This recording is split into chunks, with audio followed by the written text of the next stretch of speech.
This is the 2025 Kia Sorento XPro. It's a family three-row crossover with a turbocharged engine, all-wheel drive, and all-terrain tires. Is it enough to conquer the trails?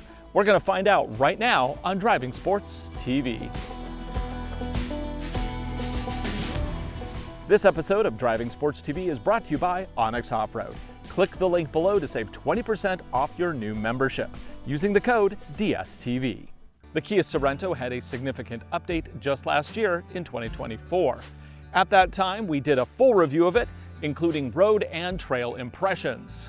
Since then, we have of course added a number of new trails and improvements here at our Peninsula Proving Grounds, so it was time for a second look at the trail capabilities of Kia's three-row family crossover with all-terrain tires.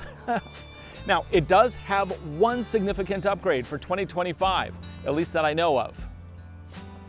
The badge is now black. The trim we have here is the XPro SX Prestige with a 2.5-liter turbocharged four-cylinder engine. It produces a peak 281 horsepower and 311 pound-feet of torque. The transmission is an 8-speed dual clutch, and power goes to all four wheels through an all-wheel drive system that pushes power to the back using a multi-plate clutch. Due to some powertrain upgrades, the XPro here is rated to tow up to 4,500 pounds, the most of any Sorento. However, it doesn't actually come with a tow hitch. You got to option that extra from the dealer. EPA rates economy at 20 miles to the gallon in town and 27 on the highway. Unique to the XPro are 17-inch wheels wrapped in BFG trail terrain tires. There is a spare underneath in the back, but it does not match. The XPro here also gets the Bose premium sound system, leather seats, a 115-volt power adapter, and fancy faux suede headliner. Other options include the dawning red paint, all-weather floor mats, and some accessories. Price as you see it here, $50,395 US, including destination. Maximum payload, including passengers, is 1,032 pounds, according to the sticker on the door. On the street, this is a fairly fun vehicle to drive. It has plenty of power, it handles well, and it's relatively comfortable. Though I typically don't find Kia or Hyundai seats to be very good for all day long driving, they are fine for short road trips. Because I already did a full review of this just a year ago, the plan today is to start with our easiest trail, the Fun Forest, and then we're going to work our way up to more challenging conditions. And we're just going to see how far can it get before it really struggles. Okay, so here we are back in the Kia Sorento XPro.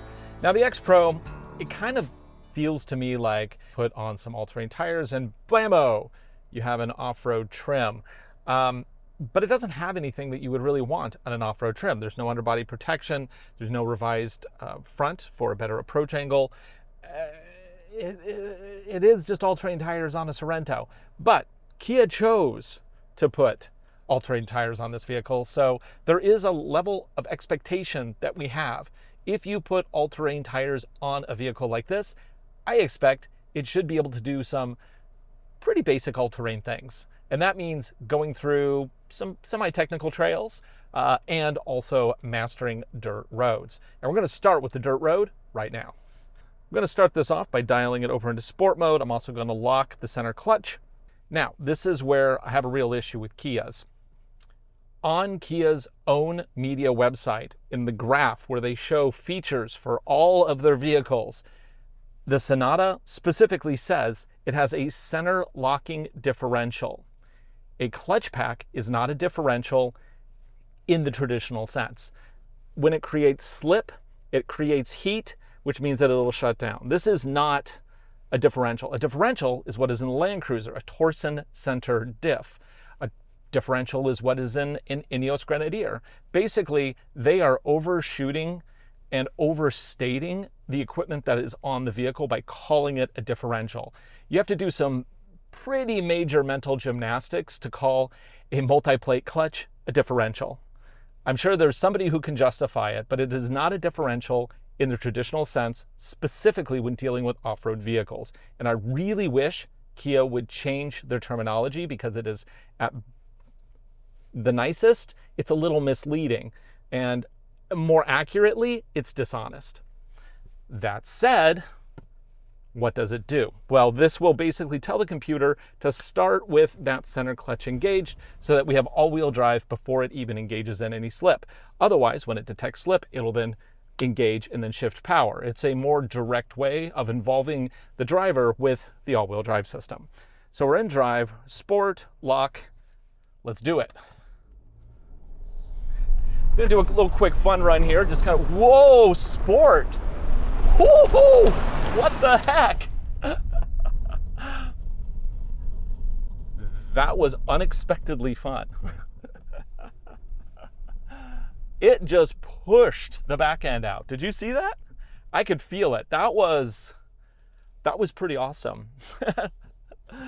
Also created all this dust. Okay, let's line up and try a little quick run here. We normally do this run down the middle at about 30 miles an hour, hit the bump in the middle. Let's see what it does. Floor it. Let's get up to 30. Okay, we're at 30 very quickly thanks to that turbo motor, and whoosh. Oh! So, suspension verdict. The suspension, it's a little on the soft side, and it won't absorb those really big yumps. It's soft and it doesn't damp as much as I would like it to. So if you're going to be doing a lot of fire roads like this, you're going to want to keep your speeds down. Otherwise, it's going to be very uncomfortable as you crash, onto the suspension on the bump stops. That said, Sport does let you have some fun with it. It's kind of cool, actually. Now let's see how it is on more technical stuff, though. We're going to go into our fun forest and put it to the test. Right, so this is the fun forest. It is our easiest course, and the last time we brought this through a year ago, we were running it the opposite direction. So this is going to be a new experience for this, because when you switch up directions, things just kind of hit different. Now, as far as setup goes, I'm in sport right now. There's also eco, smart, snow, and normal. I'm just going to dial it over to normal to get things started here. And I'm going to keep that center clutch locked. So why am I not using an off-road mode? Here in the United States, we don't get an off-road mode. Apparently they get it up in Canada and in the rest of the world, but here all we get are all-terrain tires and a hill descent control. So that's what we're going to use. And with that, let's do this. The approach angle on this is 18.4 degrees, which is not very good. Ground clearance is 8.2 though, and that's actually true for all Sorento all-wheel drive trims. They all get 8.2 inches. Let's see how real that is as we go over this entrance, which sometimes scrapes. If it's under 8, no problem. And I am going to mostly just creep through this course slowly, because the idea is to see what the all-wheel drive system is capable of. If we just zoom through it, well, first off, we can create a lot of damage to the vehicle, but also we don't learn anything doing that. And the whole idea here is to learn how the system responds to challenging conditions. Continuing on, we're going to lift traction off that wheel and this wheel as we slowly make progress up the hill. Add a little throttle, look for wheel braking kicking in, because these are open differentials front and back. Wheel brakes kick in and the power has to go through a wheel that presumably has grip. Okay, that kicked in, so that's good, good sign. Come on, wheels, kick in, kick in. You got this. There we go. We're going to dip as far as we can next to the tree here. Now, it's not a proper trail cam, but it does provide functionality, at least with the surround view system. Get as low as we can, lift that rear wheel, and now we need to climb out. Come on, you're going to get this. You got this. Just going to keep the throttle in, and it figures it out and moves us forward. Okay, not bad. Now we're going to continue on with the hill descent control test. Here we go.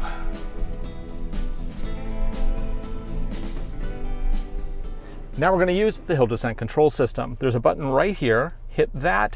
It says downhill brake control is on. And what this will do is it'll detect the speed at which I approach. It'll then apply the brakes and ease me down in a straight line. This isn't a very long hill, but it should be long enough to test the system. Now at the very bottom, we do have kind of a sharp brake, and with 18.4 inches of approach angle, we might rub a little bit. And that's also why we want to go very slow, because if we go too fast, these soft dampers are going to compress and whack the nose. So I'm going to try to avoid that. I might put the brakes on if I feel it's going too quick. Let's do this. So wait for the brake, foot off, brakes.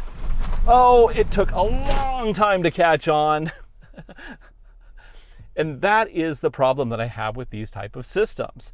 They basically allow you to free roll accelerate into the drop before they kick in, which isn't ideal. Let's do that again and stop halfway and see if it improves the situation.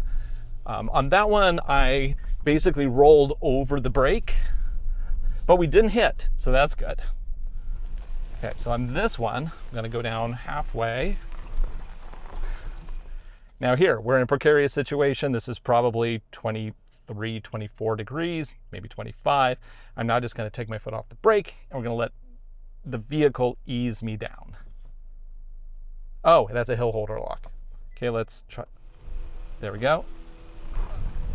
Still a little quick. It did ease me down to about 2 miles per hour though. So that's actually better than the first approach. So I think that's one thing that I don't love about these systems is, first off, they usually go too fast. Anything over 1 mile per hour, in my opinion, is too fast. But the second item is the fact that you have to roll into them. So it's a little unknown how it's going to grab.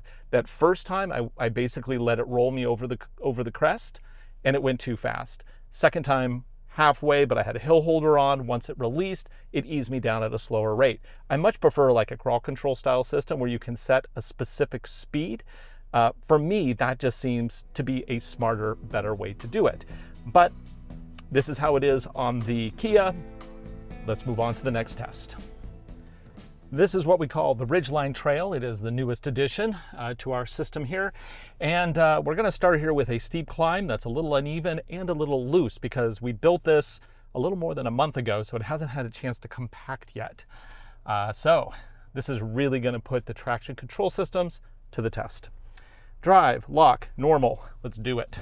Oh, let's turn off those parking sensors and turn on that front camera. So I want to maintain a little bit of momentum. Come on.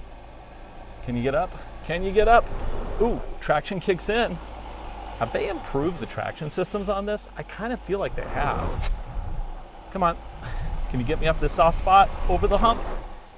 Oh, I don't want to go too hard. Come on, and just keep it in and up and over. Okay, we rubbed a lot on the underside, but the system's got me up, and the dual clutch transmission did not overheat. That, frankly, is a miracle. Now we have the dip right there. Listen for rubbing. There'll probably be a lot. Yeah, shove through. Oop, hit in the back too. And now we're on to the moguls. Let's go ahead and turn off this hill descent control. Corner with a ditch here. We're gonna watch that break over on the driver's side. Come on, we got this.